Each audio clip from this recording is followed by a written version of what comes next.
Good morning. Psychotherapist Tam here.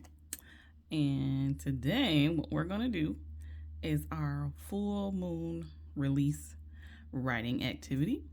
So, first of all, I had to show off my new notebook with the moon phases. So amazing. I love it. Okay. Um, focus. But it's very nice. I love it. I picked it specifically for doing journaling activities that were specific to full moon and new moon activities. So tomorrow is the full moon, pink moon in Libra.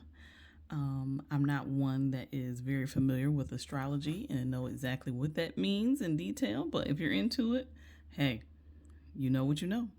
So let's get rolling. So, what I am going to do, let's open this up. So I'm doing this ahead of time so you can view it and ideally do it tomorrow because that's when the full moon is actually happening.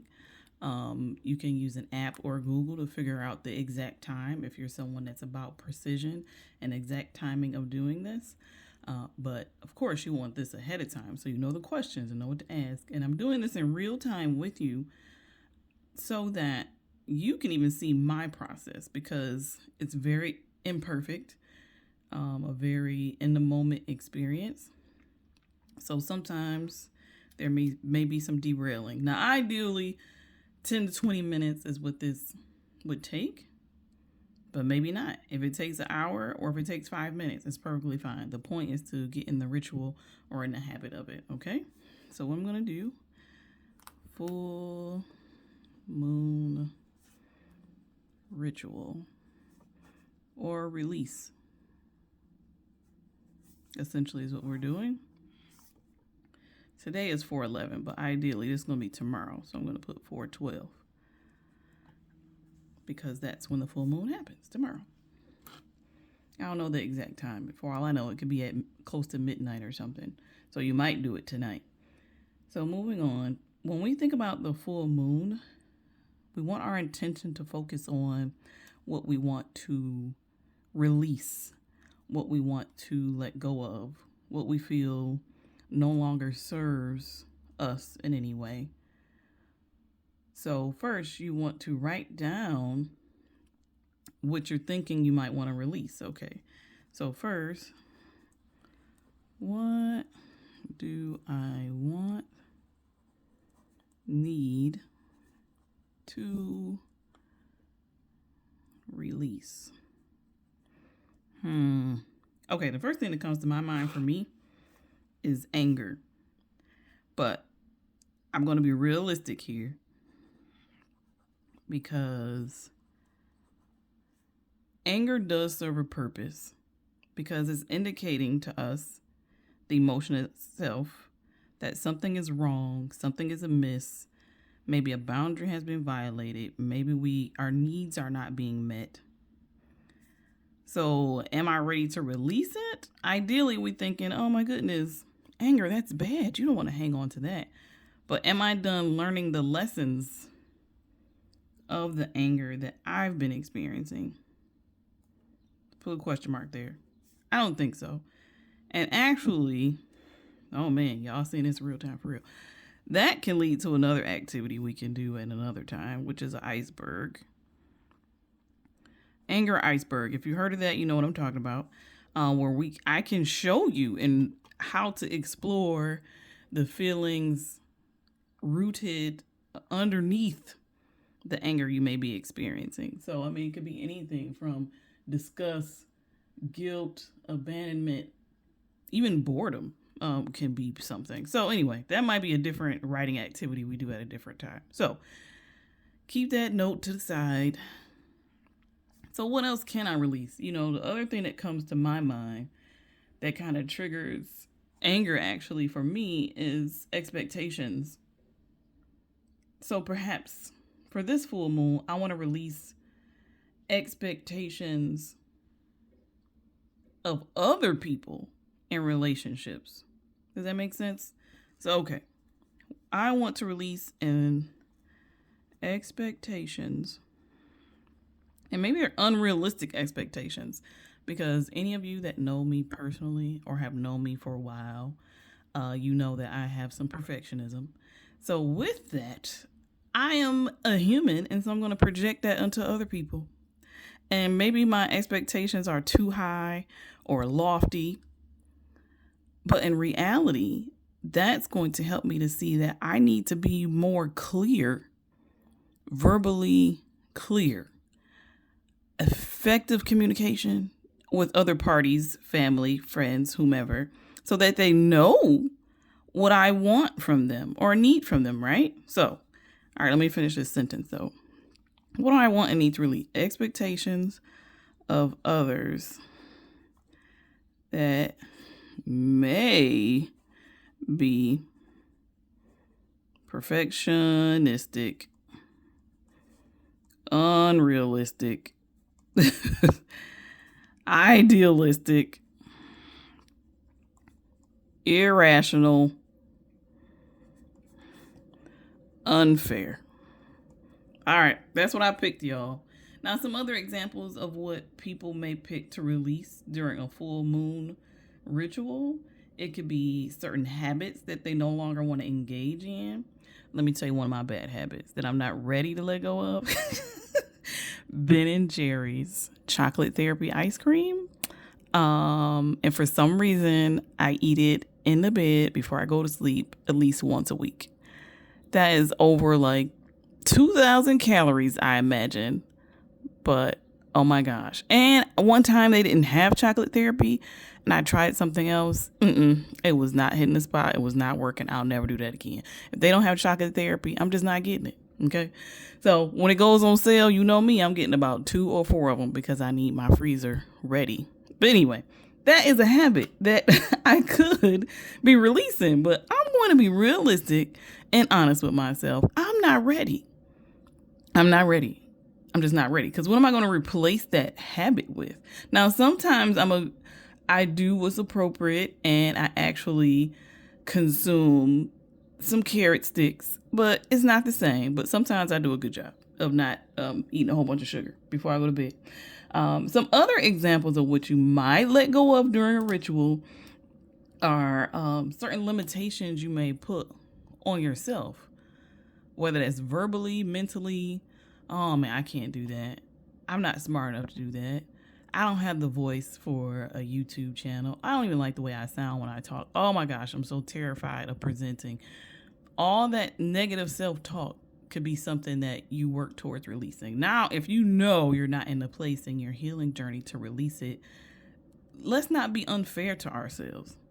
Now, I chose, as you saw, I was about to do anger, but I recognize I'm not ready. Therefore, I'm going to move into something that's related to it, basically, is these lofty, unrealistic expectations of other people, because they don't live in my mind. They don't live in my head. They don't know exactly what I want from them unless I'm communicating it. Okay. Some other examples maybe you're ready to move on from your current job. Okay.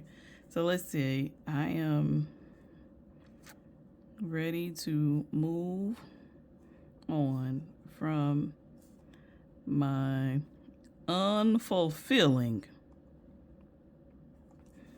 job / career, maybe. So maybe you are going back to school, considering going back to school. Now, this doesn't mean overnight this is going to be released from the job, but now you're giving yourself permission to take the steps to pursue the job you want. I am releasing the sense of obligation. Obligation.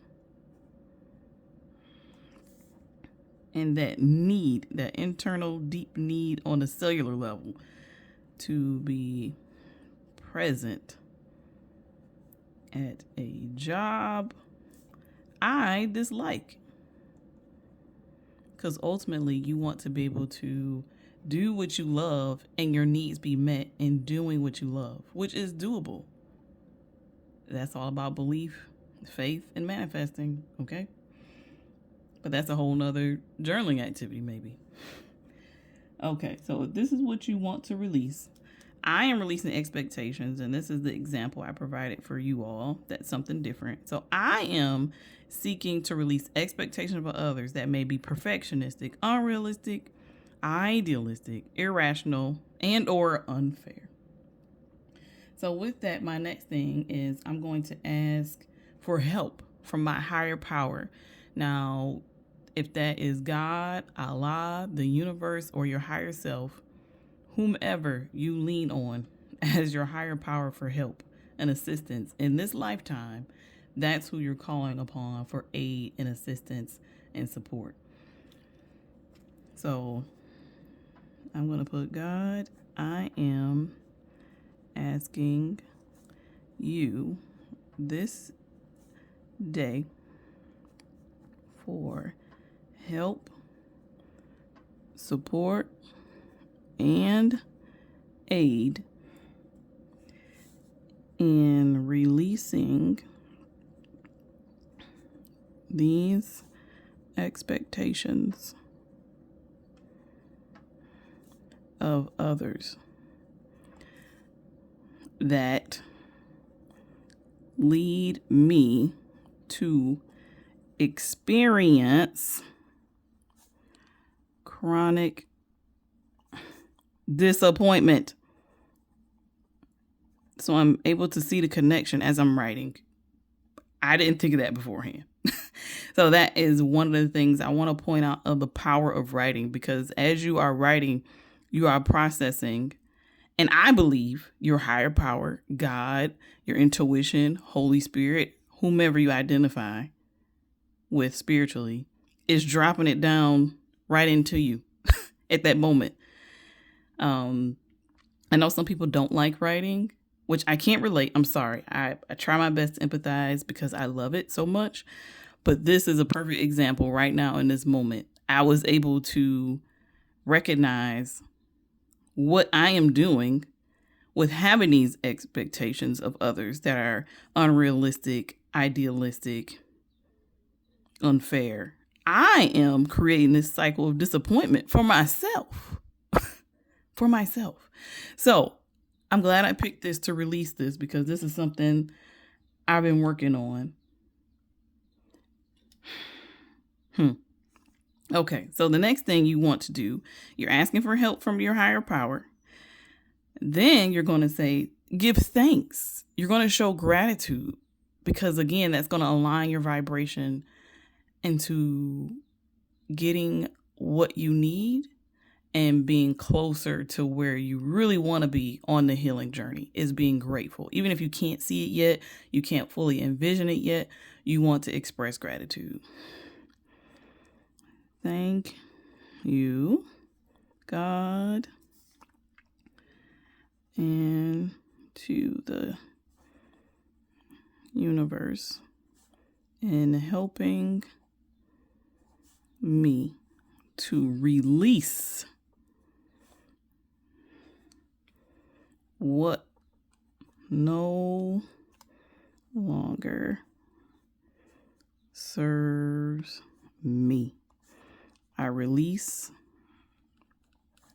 all energy that is not my own. I release all that no longer serves me as it relates to expectations of others. There we go. So the next thing you want to do is kind of take some time, maybe take a few deep breaths, think about what you wrote, reread it. I wouldn't say rewrite it, but if you want to do that, that's fine too.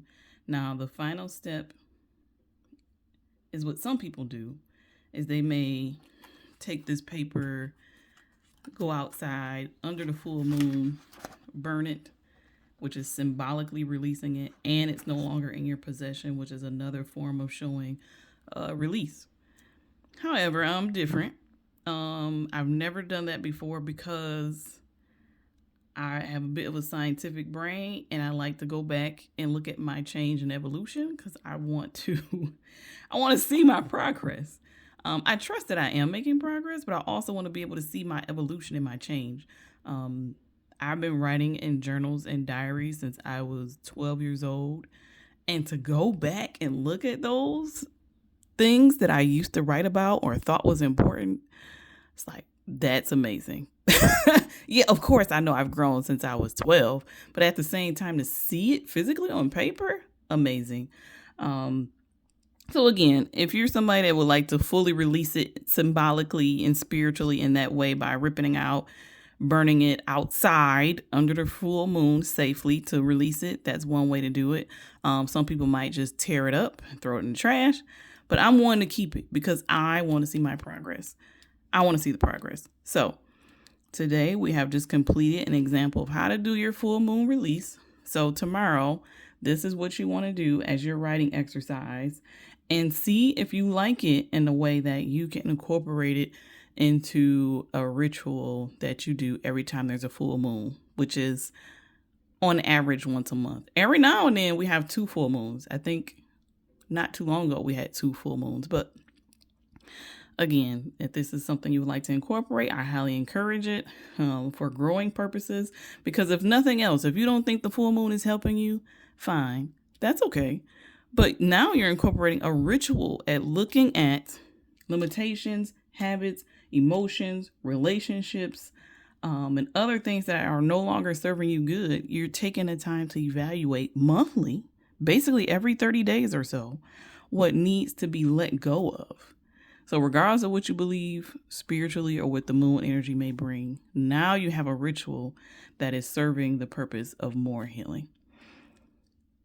Okay, that's it for today. So we've completed our full moon release. This is obviously here for you to refer to at any time. So thank you for joining me and doing this activity. And I will see you on next writing journey. Thank you. We are healing through writing. Psychotherapist Tam. See you later.